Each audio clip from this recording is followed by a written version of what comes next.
Good evening, everyone. Thanks for being here. Thank you for being there. What a lovely night at Mountain Cloud. And I feel so grateful and so blessed to be among you. We have quite a thing going on here at Mountain Cloud. It's been a very special period of time for me, and this whole summer is just blown by. Thinking about the Naz session that a number of our Sangha attended up in Toronto in June, and then coming back here for this beautiful summer season. Valerie and I went to Kinshikai in August in Osnabrück, Germany. Maria was there. Kinshikai is the annual gathering of the Sando Zen teachers and some senior students. And we publicly study koans, which is rather challenging at times and quite stimulating.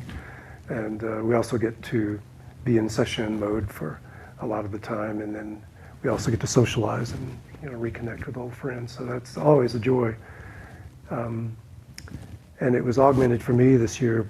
Some of you may know I was appointed teacher. This is my first official teisho. I was in theater before I got into psychology and Zen.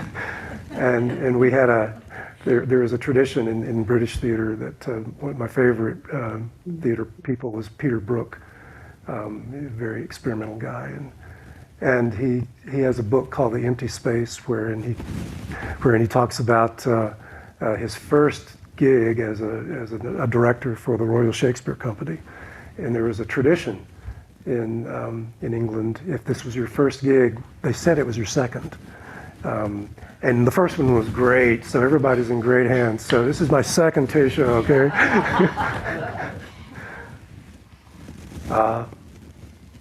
But my gratitude really is profound for this, particularly for this Sangha.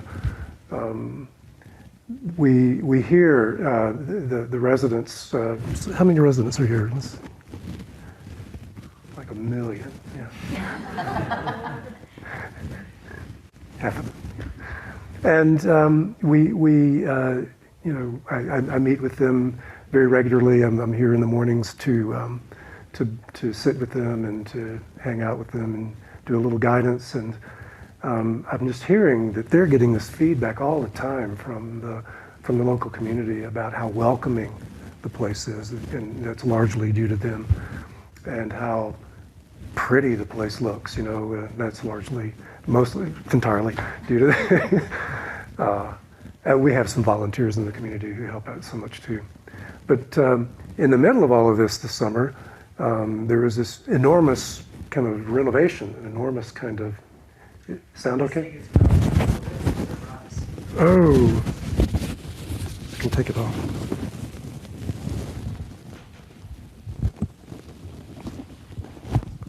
That'll do. Is that better? Okay.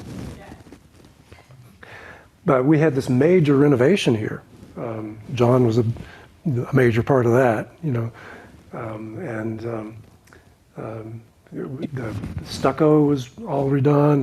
There were lots of repairs. There was fire mitigation, a lot of work. So thank you.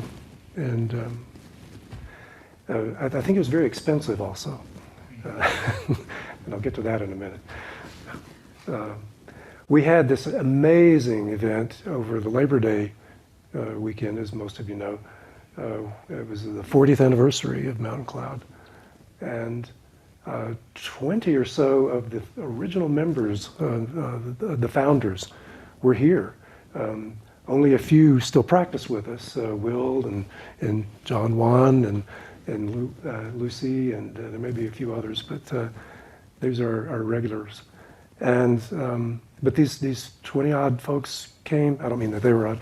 20-some-odd folks came and shared their stories about the beginnings of this place back in the early 80s. It was challenging, and there was some definite ups and downs, and this is a theme of my talk tonight a bit.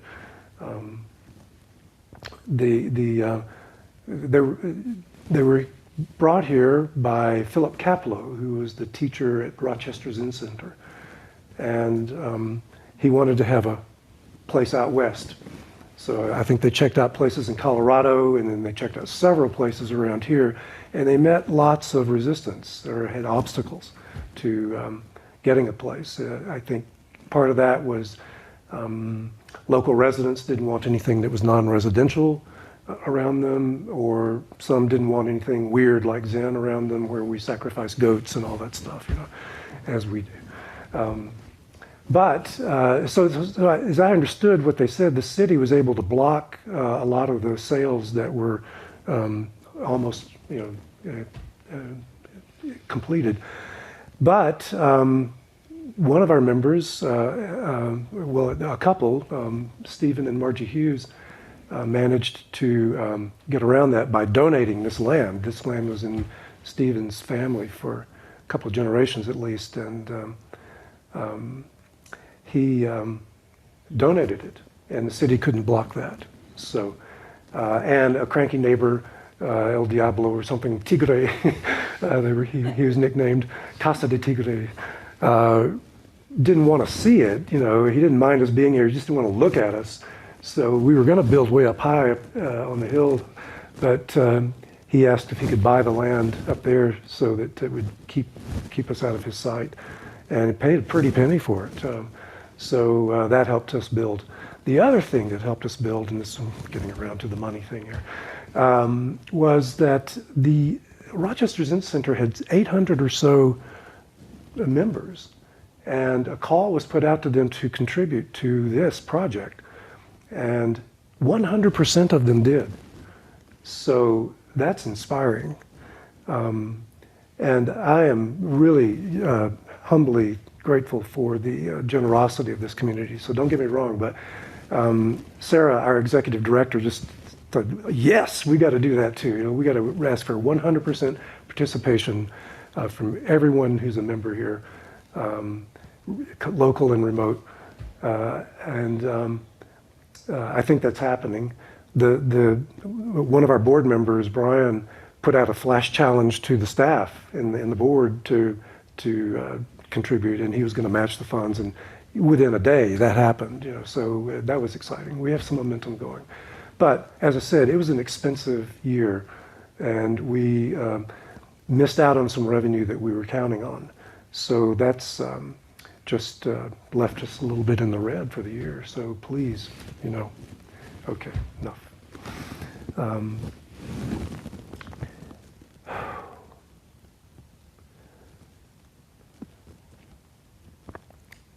Well, one other thing I wanted to say about this appointment of mine. Jeremy gave me a cake that commemorated it, and it said, "Congratulations, San Unkin." That's my new Dharma name. And the cake, in the first place, was quite unique. It had an AI-generated photograph of mountain cloud with a cloud over it. And apparently Smith's food store has a laser thing that can put an edible image on top of your cake. Oh my God. And so Jeremy arranged for that, but the local Smiths couldn't do it. Their machine was broken. So he drove all the way to Albuquerque to get this done. Thank you. And the cake says San Un Ken. San Un means cloud over the mountains. So I was joking earlier, you can just call me Cloud. So here goes Cloud's first teisho as a full teacher. I'm going to take up case 26 of the Mumonkon, the Gateless Gate. So let's check it out. Two monks roll up the blinds. The case. A monk once went to Dai Hogen, that's Great Master Hogen, also Fayan in Chinese, of Serio before the midday meal to ask for instruction. Hogen pointed to the bamboo blinds with his hand. At that moment, 2 monks who were there went over to the blinds and rolled them up in the same manner. Hogen said, "One has gained, one has lost." So that's an enigmatic koan. If you're not familiar with koans, they tend to be enigmatic, and most teisho are based on a koan. I probably am preaching to the crowd here, but koans are these pithy exchanges between 2 Zen masters, or a Zen master and a monk, or a Zen master and a lay practitioner, and they were recorded, and they occurred in the Tang Dynasty era of China. So this one is one such. So let's take a look first at who is this Hogen. Fayan Wenyi, from 885 to 958 he lived. And he entered a Zen monastery at the age of 7. He was well educated, erudite as a young man, studying the Confucian classics, studying with various Chan masters.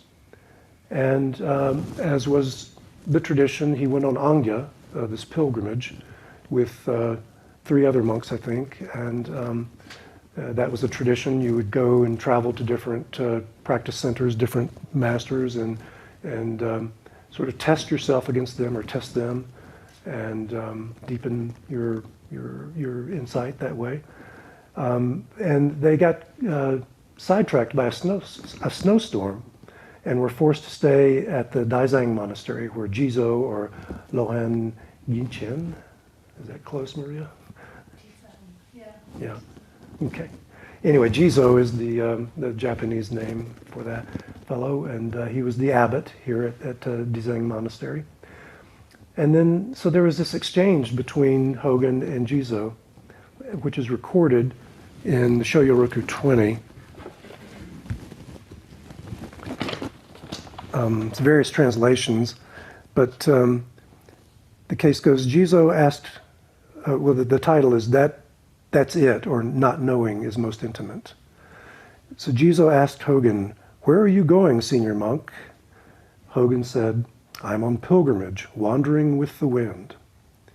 Jizo said, "What is pilgrimage?" Hogen said, "I don't know." Jizo said, "Don't know, that's it," or "Not knowing is most intimate." Hogen suddenly attained great enlightenment. There's another version of this that is in the record of Zen Master Fayan Wenyi, or Jizo. At the end, Fayan instantly experienced enlightenment, or Hogen instantly experienced enlightenment. And then it goes on. When the snow was gone, the 3 monks bade farewell and started to depart.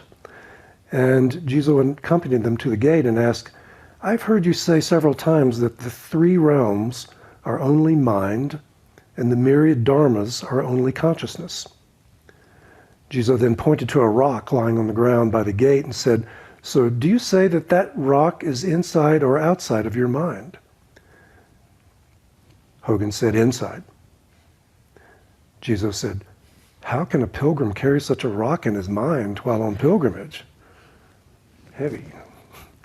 Dumbfounded, Jizo couldn't answer. Hogen couldn't answer.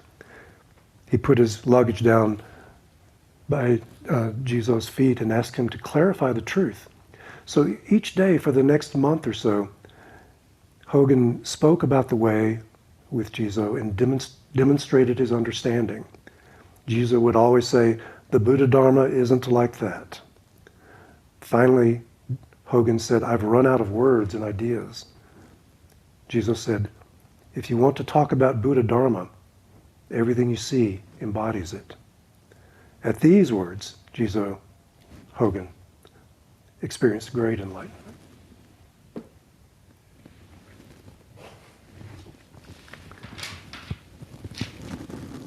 So back to the koan.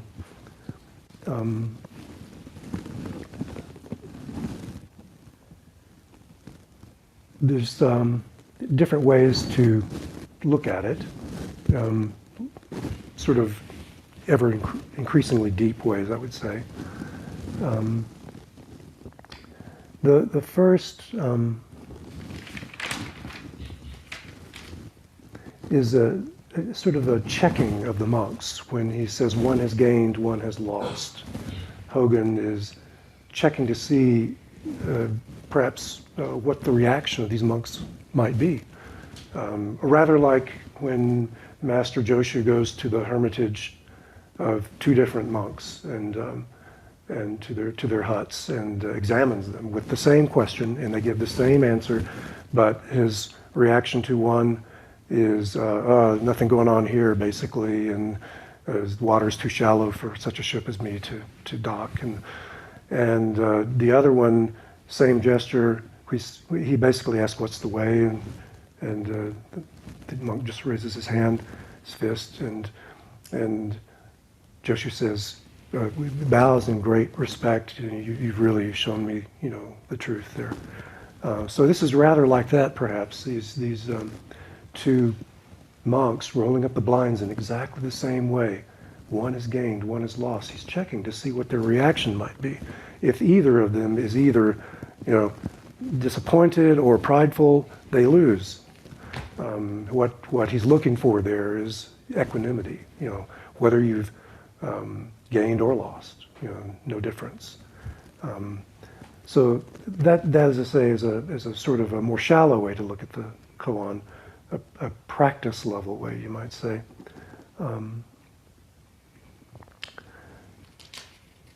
They should remain peaceful and unmoved by gain or loss, basically. Let's see if there's more to say about that. Yeah. So a deeper way, a deeper interpretation of the koan is to interpret it as what Hogen is doing there is showing the world a non-duality. There's no such thing in the world of emptiness as gain or loss. They're not two things. There's no up or down. There's no winning and losing. There's no me and you. There's no day and night.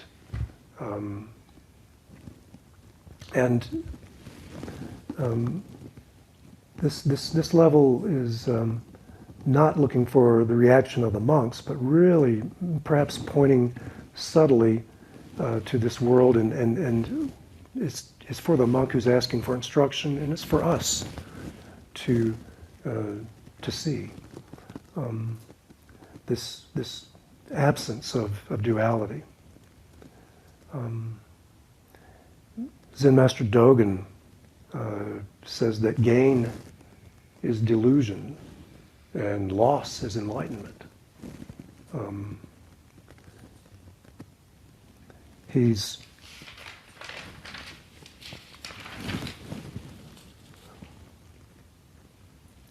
may be saying that gaining is losing and losing is gaining. If I grasp for something or try to hold on to it, I'm really stopping its natural flow. And if I lose myself and forget about me, an opening happens. Everything is rushing in. Everything is rushing out, dropping body and mind. This happened, I had an experience like that at the NASA Shin. That was the opening, I think, that caused the Roshi to appoint me. We are not what we think we are.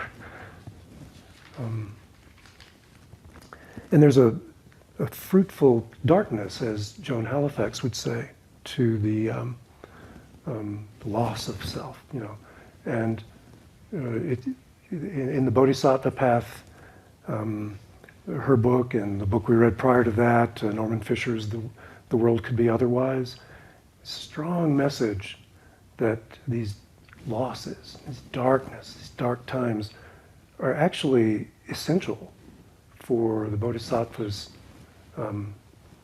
awakening and development and practice. We all have, the experience of suffering our own grief and our own losses, helping us, not by design, but just naturally, become more compassionate when we encounter others who are in times of crisis, and freeing us actually to act. Dogen speaks of the non-duality of gain and loss, and teaches us that practice is not a means to a better state of mind or experience, but to realize that our practice is to help us realize the perfection that always has been, that always is here. And that loss as a path to enlightenment is a path of complete acceptance. Letting go of a self-centered feeling of loss is like body and mind falling away. And that's total freedom.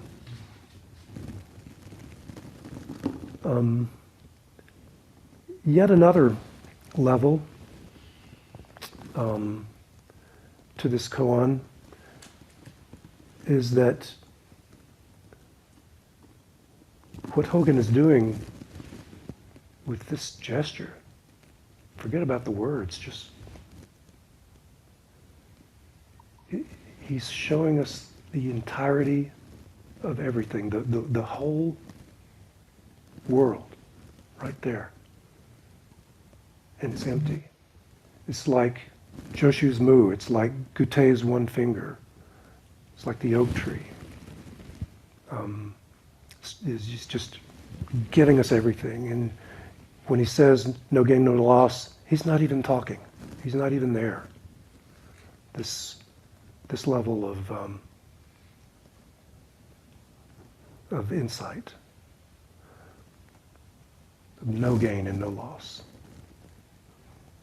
You've got the copy of the Heart Sutra there in your chanting sheets, or you may know it. And the Heart Sutra talks about this as well.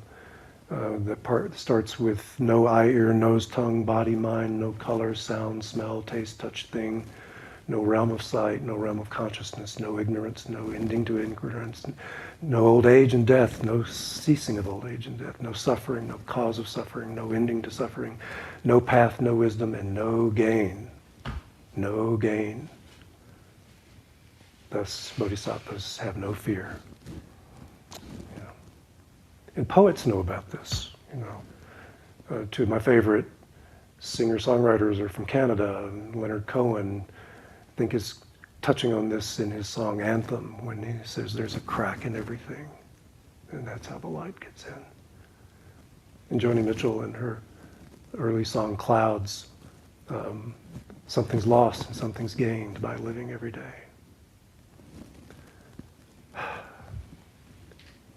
So Hogen is showing this essential world completely. So why does this matter? Why do we always talk about emptiness and non-separation? Because we know our true nature. We know it's free. We're free, and we're free to give ourselves to everything. It's not about the Kensho experience. It's about living from that place, integrating our practice, Kensho or no Kensho, into our daily lives.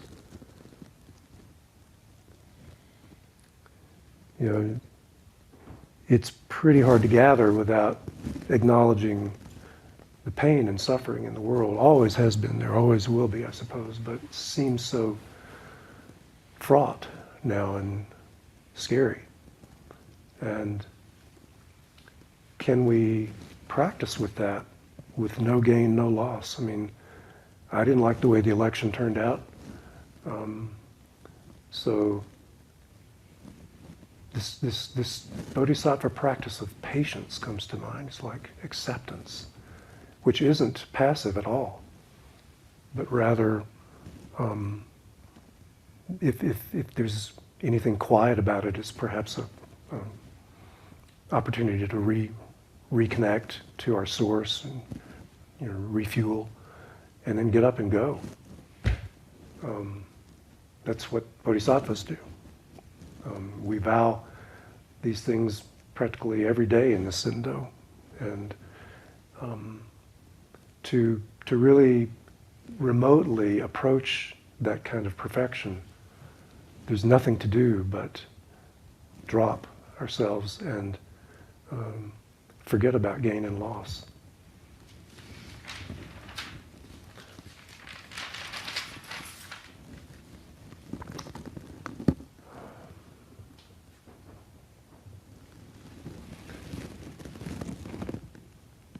So really, that's basically what I wanted to say tonight.